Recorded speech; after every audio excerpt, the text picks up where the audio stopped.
நண்பர்கள் அனைவருக்கும் வணக்கம். இன்னைக்கு நம்ம இந்த வீடியோவில் குடும்ப அட்டைதாரர்களுக்கு ஒரு மகிழ்ச்சி அளிக்கக்கூடிய செய்தி ஒன்று வெளியாகிருக்கு. ஸோ அது என்ன செய்தி அப்படின்றத இப்போ நம்ம பார்த்துடலாம்.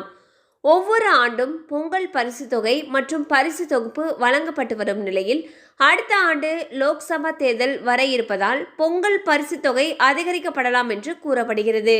ஏற்கனவே தமிழ்நாடு அரசு தகுதியுள்ள குடும்ப தலைவிகளுக்கு 1000 ரூபாய் உரிமை தொகை வழங்கி வருகிறது.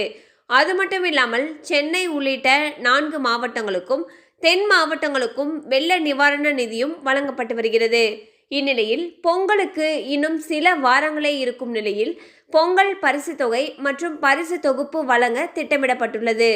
அடுத்த ஆண்டு மார்ச் அல்லது ஏப்ரல் மாதம் பாராளுமன்ற தேர்தல் வர இருப்பதை அடுத்து பொங்கல் பரிசு தொகை அதிகரிக்க வாய்ப்பிருப்பதாகவும் கூறப்படுகிறது. தலைமை செயலக வட்டாரங்கள் இது குறித்து கூறியபோது இந்த ஆண்டு பொங்கல் பரிசு தொகை 2000 ரூபாய் கிடைக்க வாய்ப்பிருப்பதாக தெரிகிறது. எனவே பொங்கல் பரிசு தொகை 2000 ரூபாய், மகளிர் உரிமை தொகை 1000 என சேர்த்து மொத்தம் 3000 ரூபாய் கிடைக்கும் என்றும், வெள்ளம் பாதித்த பகுதி மக்களுக்கு கூடுதலாக 6000 என மொத்தம் 9000 கிடைக்கும் என்றும் கூறப்படுகிறது. ஸோ பார்த்தீங்கன்னா வரக்கூடிய பொங்கல் பண்டிகைக்கு பொங்கல் பரிசு தொகுப்பாக 2000 ரூபாய் வழங்குறதுக்கு அரசு திட்டமிட்டிருப்பதாக தகவல்கள் வெளியாகியுள்ளன. ஸோ இந்த அமௌண்ட் எல்லா பொதுமக்களுக்கும் கொடுக்கணும் அப்படிங்கிறதே அனைத்து பொதுமக்களுடைய எதிர்பார்ப்பாக இருக்குது.